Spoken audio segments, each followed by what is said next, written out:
everyone, and welcome to today's webcast. My name is Fiero, and I'm joined by my colleague, George Brown.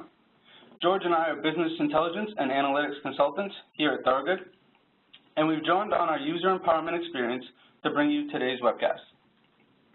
If you have any questions for George or me, please use the chat panel and submit your questions to the host. We will ensure that we contact you directly to address any outstanding questions. You can also feel free to get in touch with us via our contact details on the screen if you wish to have a longer discussion about today's topic. We will share our contact details again at the end of the presentation. So for today's agenda, we'll start with a brief introduction of Thorogood, and then we will describe the value that a power user brings to an organization. From there, we will introduce the pillars or building blocks to a successful user empowerment program. Lastly, we will wrap up with a few customer examples and key takeaways.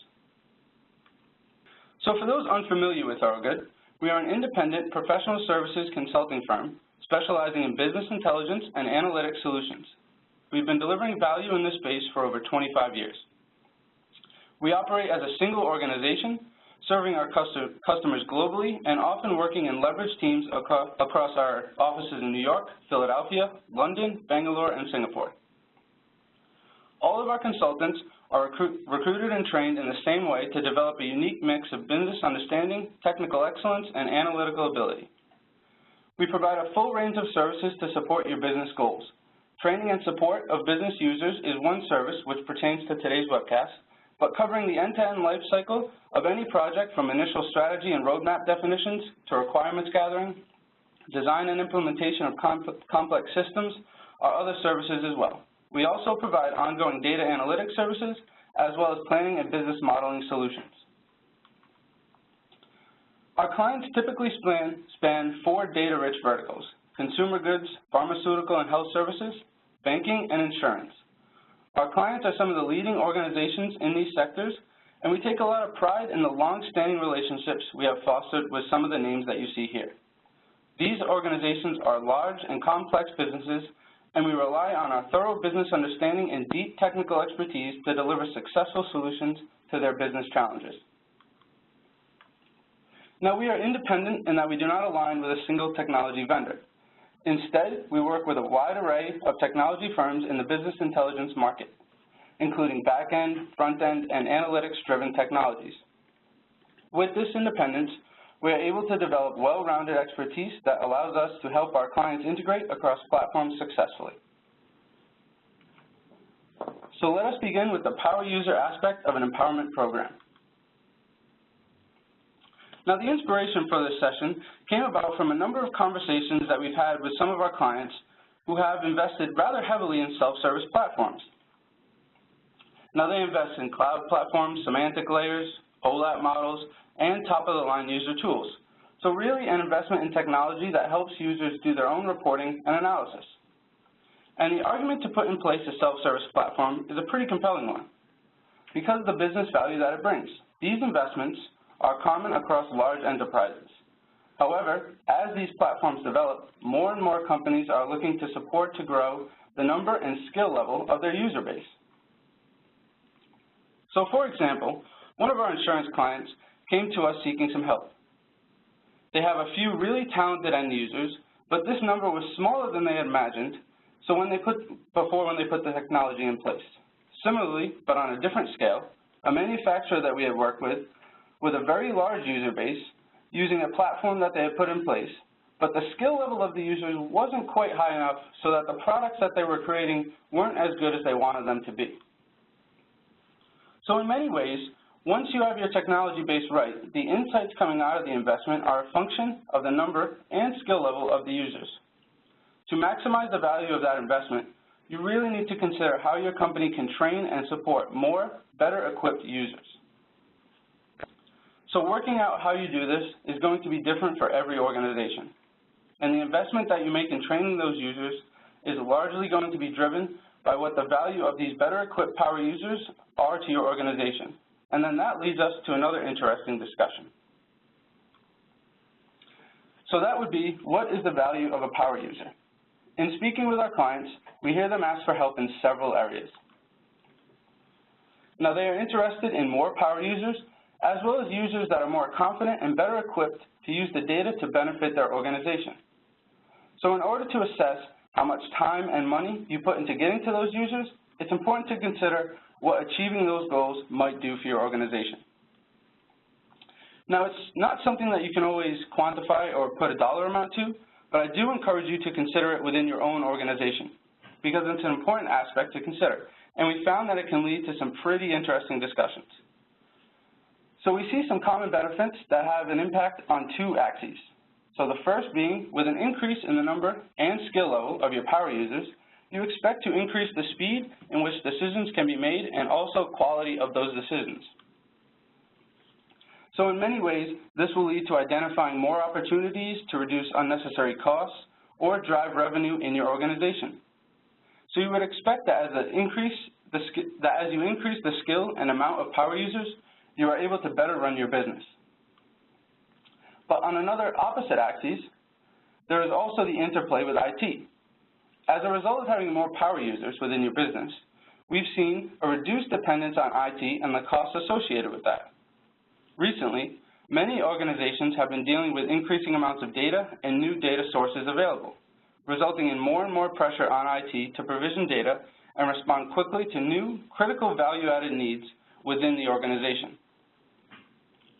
So not only are you reducing the number of requests of pulls of data or basic reports, but you're also allowing your IT organization to prioritize the critical value-added activity that's important to the organization instead of being hampered down by an influx of requests, so thus increasing the efficiency. More power users also allow your IT organization to be more efficient and really refocus on value-added opportunities. So instead of having your smart, insightful IT personnel create mundane reports or doing data pulls for users and lose progress on strategic initiatives, by empowering the users eliminates this inefficiency. So the value of a power user was quite high to them on multiple axes, as we just saw. To continue the conversation, we may start to assess how work is done today and what is the impact of it.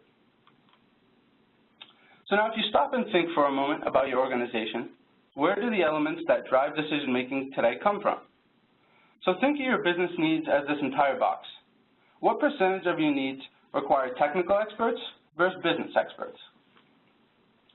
So what we have seen happen at a few of our clients is that the people with technical expertise were a large portion of the elements driving decision-making. Now, in some cases, there is a contribution from the business experts, referring to the cases I mentioned earlier. Now, maybe it's a few really skilled business users, or maybe a lot of business users that aren't quite as skilled. But there is another consideration that may be missed when you think about it, and that is unmet needs. Now, we refer to these as latent needs, and we found that it can be rather large in some organizations. So these are things such as your IT backlog, or things that IT just hasn't gotten around to yet, or businesses just don't know what they need from them yet, or they realize that they could benefit from them, and they had not had the exposure. So we started to think about what if we were to change this picture, and how would we want it to look? So now, where would we want most of this box to come from? Where we want most of the box to come from is that we have a number of clients that want to increase the portion coming from their business experts. Still, aspects of this that we acknowledge will be done by IT or technical experts, such as very complex reporting or reports that are required for regulatory compliance that need to be highly locked down. Now, an effect of this is that the unmet or latent needs are decreasing because the business is able to recognize more of what they need and that there are fewer items sitting in backlog. So it's easy to look at this and realize that there is a benefit in increasing the business's self-sustainability. But how do we get to this point? We see a lot of clients say that they see the value and they realize the importance, but getting to a situation where business experts are driving more and more is questioned. So how do we change the way businesses are operating today to move toward an environment like this? That's when we began thinking about the pillars of success, and that it is more than just training. Many of you are familiar with traditional training courses on a specific technology or tool, but we think that this is really more, that there really is more to it than that, and that it goes into creating an empowerment program to help your business. So So as I mentioned, success is more than just training. I say this because what typically happens is that you have a training program, users sit in a room for a few days, they leave, and have no support after the fact, and may or may not put what they learned to use. Though you could do an empowerment program to any scale, it is really important to understand that it is a journey to get from point A to point B, and that there are some core elements that will help move the needle in the right direction. So first is considering strategy and enrollment. So who will be trained? What will these people be trained in? And what does success look like in the end? Next, there is a component of foundational learning that's needed. This may be the technical training on a tool or technology, how to use the tool, what's available to people in your program. And now because learning can't stop with the foundation, continued learning is extremely important.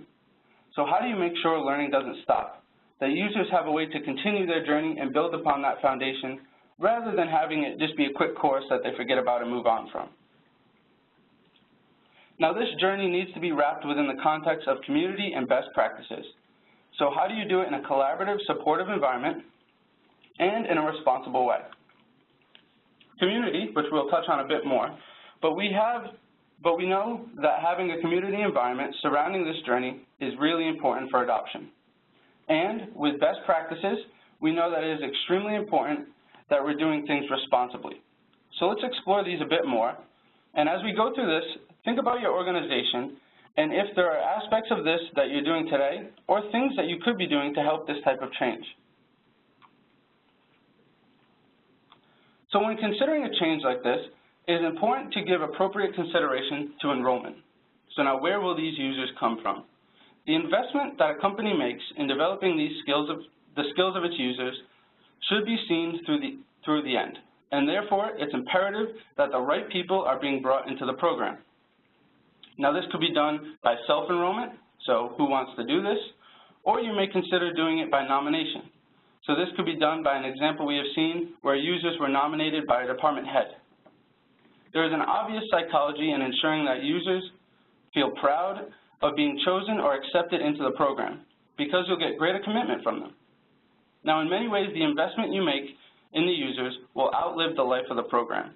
And for every year they're committed to being a power user or expert in your organization, the greater the value that you achieve from that user. So you may also want to consider what characteristics make a good power user. It's important to sit down and think about what will make a good power user. Is it analytical ability, collaboration? It may be slightly different for every organization. Now it's also important to consider how success is defined, both for an individual and for the program as a whole. So for example, in one program we have worked on, we assessed users after each training session and gave them a level of accreditation based on where they are in the program.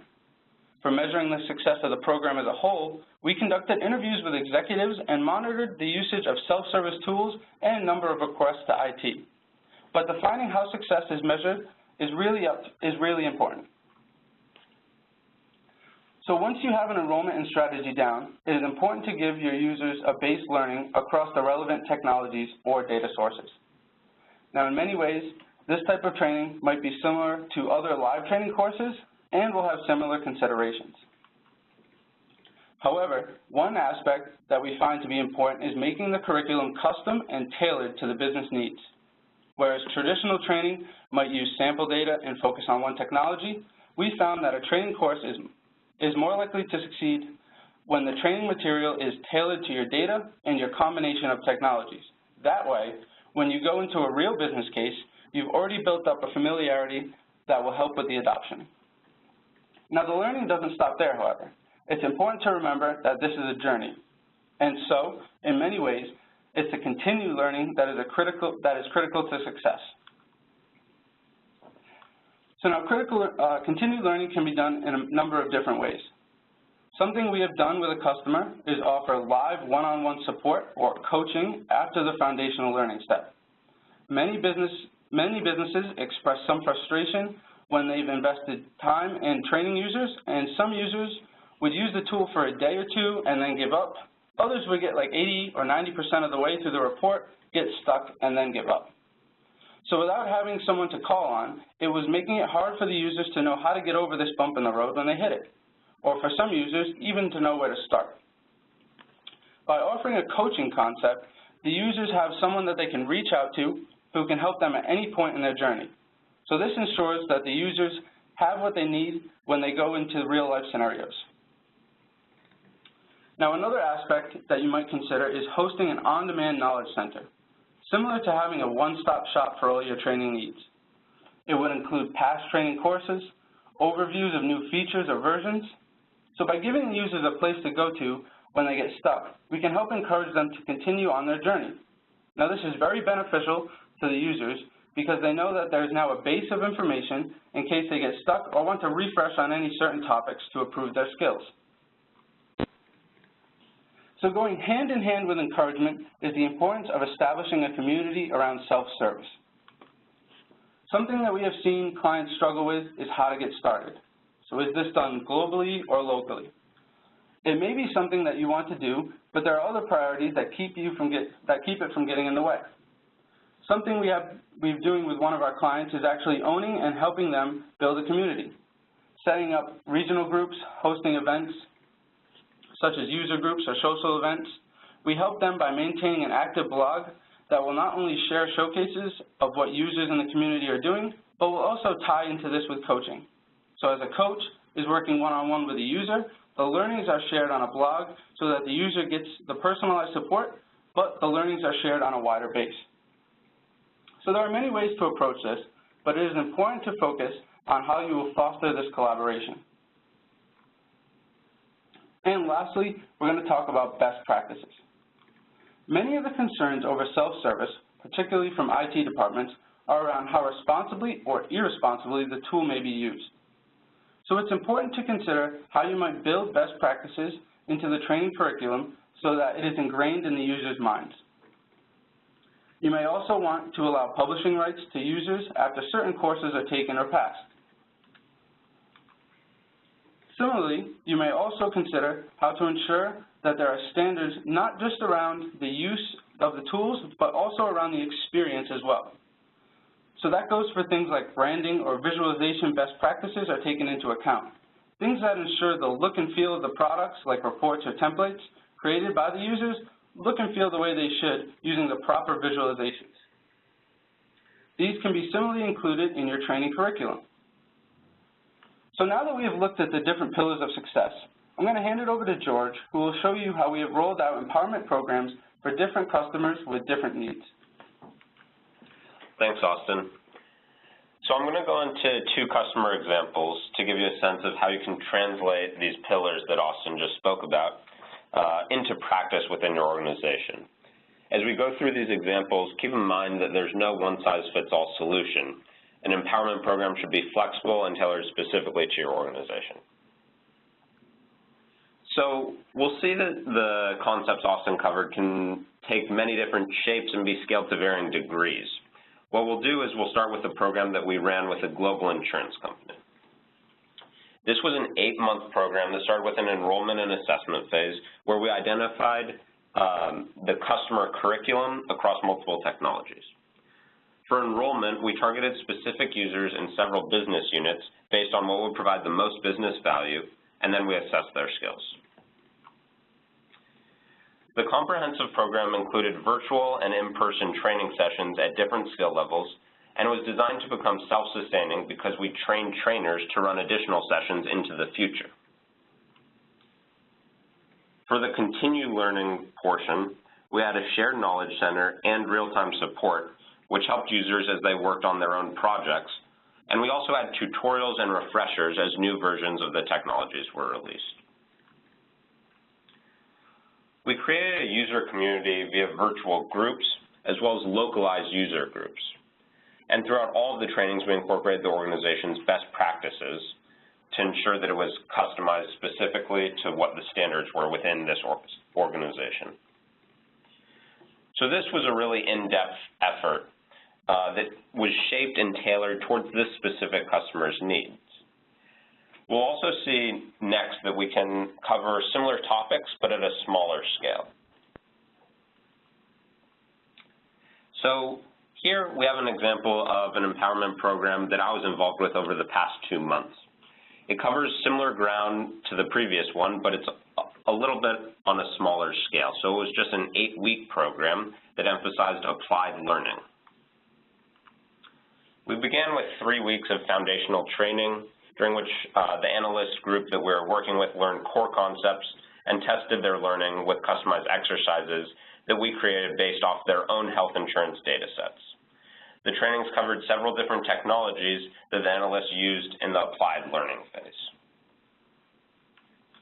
So for the applied learning phase, the analysts used what they had learned in the foundational learning to build reports that they needed for their monthly and quarterly financial reporting for their specific lines of business. So each analyst had a specific goal for the applied learning phase, and they had to use what they had learned in the first 3 weeks to create their reports. Again, this was an opportunity to put their foundational learning into practice, but we're still there to assist throughout. So we had in-person and virtual coaching sessions that were used as drop-in hours when the trainees had problems or questions as they went through this practical application build. It was a great opportunity for them to ask questions about logic that they're having trouble with that might have been specific to their line of business, or general questions about the technologies that they're learning if they're just curious about something else. Finally, independent continued learning with community support was a really important ongoing component of this program. The analysts are continuing to use the skills that they learned to create new automated processes and build reports, and the communal aspect is key to the success of the program so they can continue to gain value from their newly acquired skills. So this program encompasses the principles that we covered earlier, that was designed for just one specific business unit of this health insurance company. And even though it was tailored to the organization via the specific exercises and applications that we built together, it was a lot more focused and a shorter time frame. So you can see that these programs really take a lot of different shapes and sizes. And then, as Austin mentioned earlier, it's important to start with the exercise of assessing what a power user is really worth to your organization so that you can decide just how much time and energy you want to invest into a program like this. So now that we've gone through some of the pillars of success and a few customer examples, let's recap some of the key takeaways that will be important for you in starting an empowerment program of your own. First, making it real helps. The closer the training material is to what users will be using and doing in their daily work, the easier it will be to build capability. At the same time, it's important to ensure users have the skills necessary to generate novel insights after the foundational training is over. Second, when you need support, you need support. Though it may seem obvious, this is a really significant concept. You might think about using a coach or some type of on-demand access knowledge base to get users the information that they need. Remember that people will be at different points on their journey and that they will need different things at different times. Next, remember that this is a journey. It will take time and practice from people in your program to get from point A to point B. Your learning won't stop after the training phase ends, and having support and a central knowledge base to encourage continued learning can be just as important as the initial training that helps users create additional business value. Everything is better with company, so there's a tangible benefit in doing all this within the realm of a supported and collaborative community. People will get stuck, and this community is essential for getting people through some of those bumps in the road. Building excitement and sharing across users will help drive a successful change. And lastly, responsibility is required. So there's a risk in locking down self-service too much or not enough, and getting the balance right between something that's overly locked down and something that's a free-for-all is tricky, but the principles of best practices should be instilled in users as part of the overall empowerment program.